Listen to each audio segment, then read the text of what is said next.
Chapter 5. I enlist in Company F, 9th Cavalry Volunteers. Our mission: at Kansas City. Pursuit of Price. The Army at Springfield.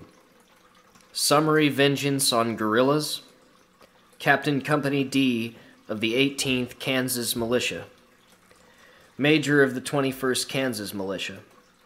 On the Missouri frontier, fighting Joe Shelby, osteopathy and danger, burying dead under a flag of truce, the regiment treated to a surprise.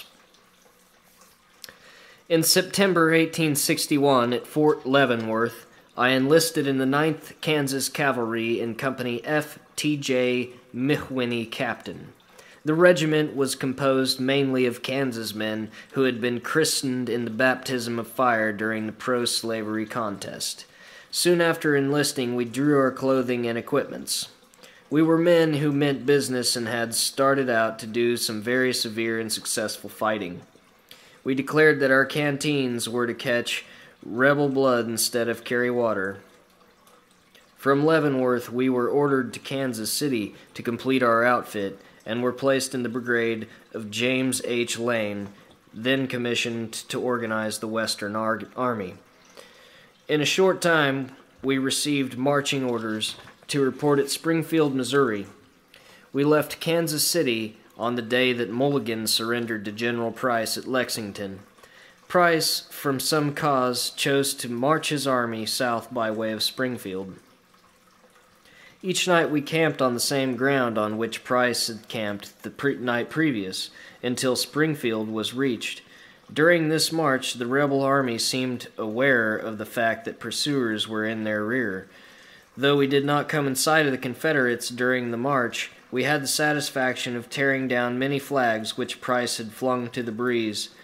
At Pleasant Hill, Greenfield, and other points, the stars and banners were lowered to give place to the stars and stripes. Stars and bars were lowered to give place to the stars and stripes.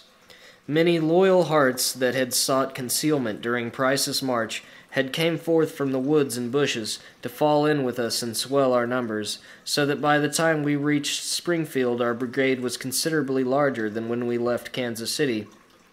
We arrived at Springfield just before General Fremont was removed from command of the Western Department.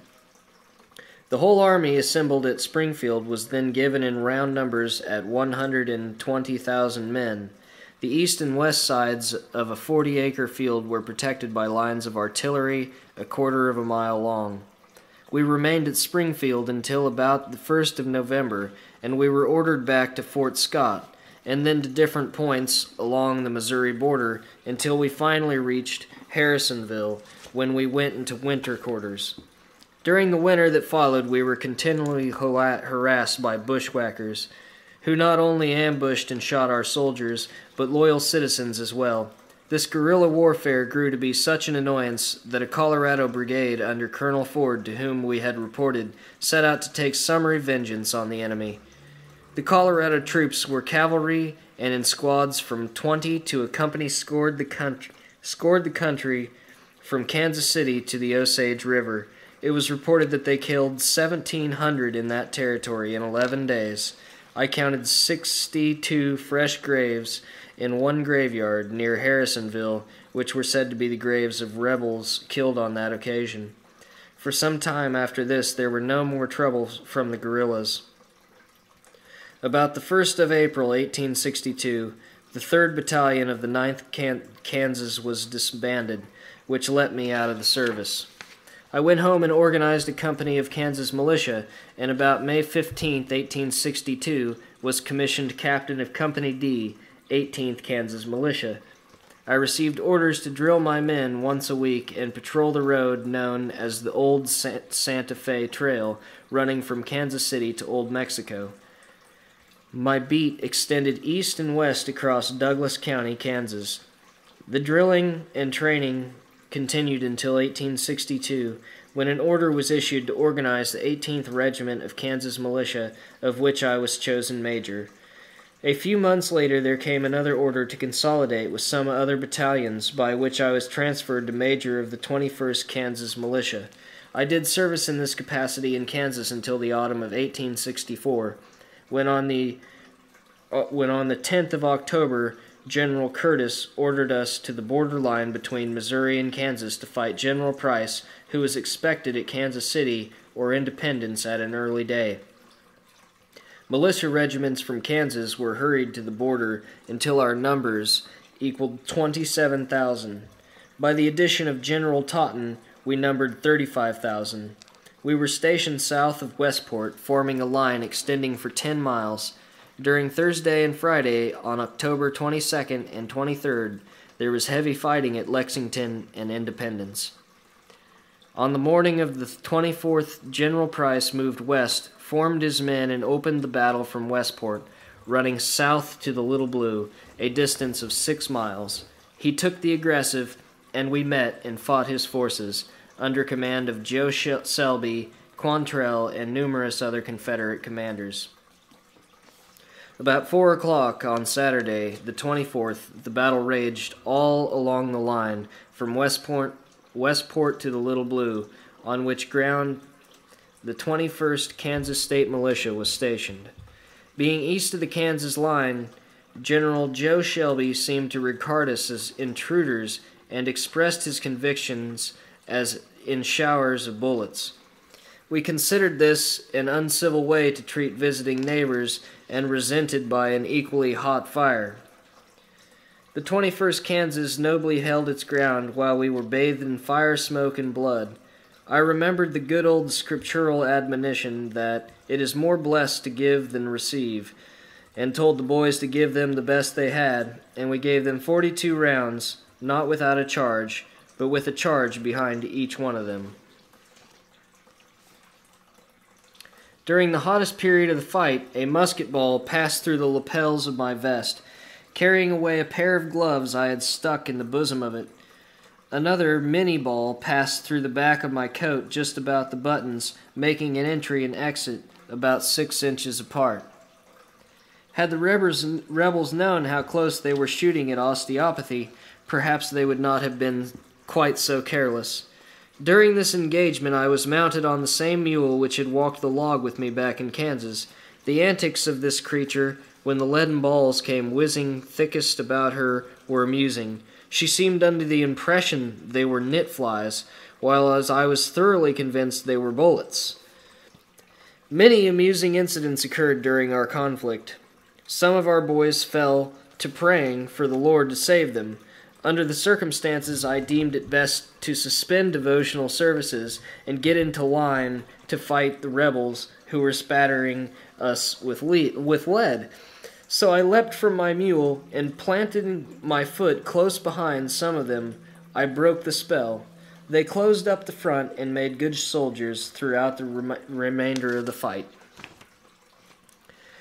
We held the field until Price's forces withdrew, leaving 52 dead on the ground, and 127 horses fell into our hands. Shortly after the departure of the enemy, night spread her friendly mantle over the scene, shutting out from our sight the horrors of war. Our regiment marched west 2 miles, then north 6, east 1, and went into camp near Shawneetown.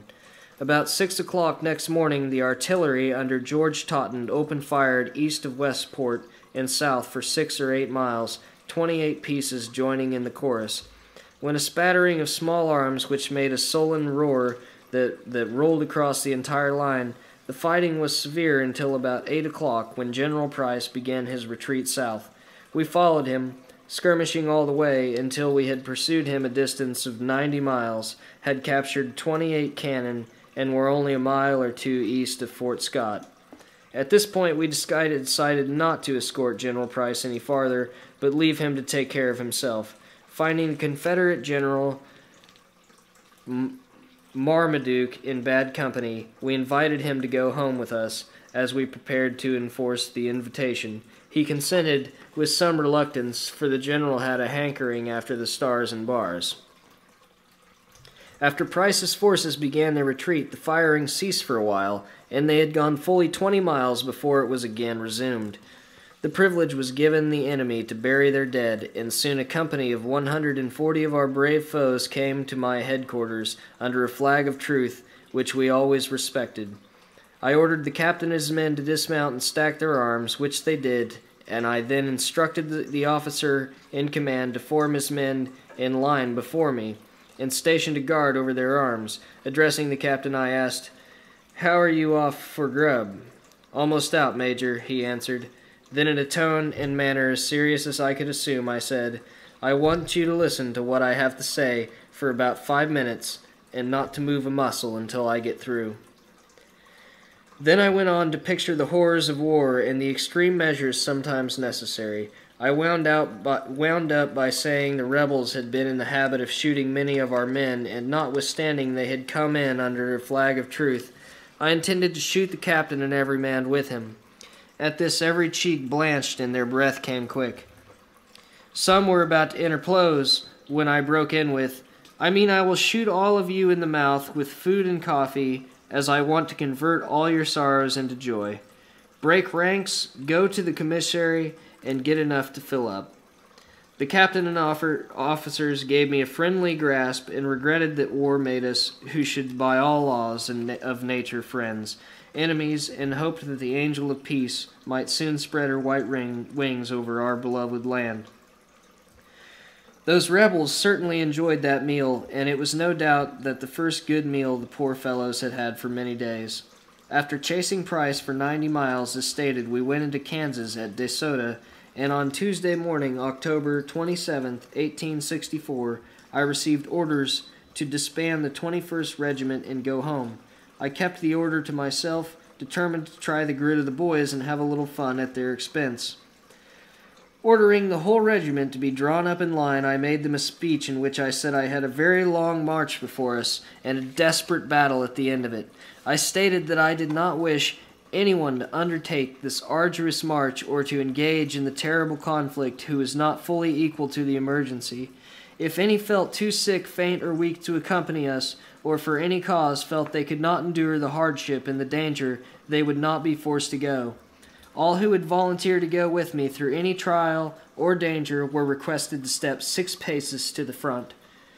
About 1/3 of the command stepped out 6 paces and thus declared their willingness to follow anywhere. Then in a loud tone enough to be heard by all, I read the order for the disbanding of the regiment, told those who did not feel well enough to accompany us to go to the hospital under the doctor's care, and to the others said, "Boys, we will go home." Shouts and roars of laughter drowned any further utterance, and in 10 minutes we had not a sick man in the regiment. The regiment was disbanded. We all went home, and that ended my experience as a soldier.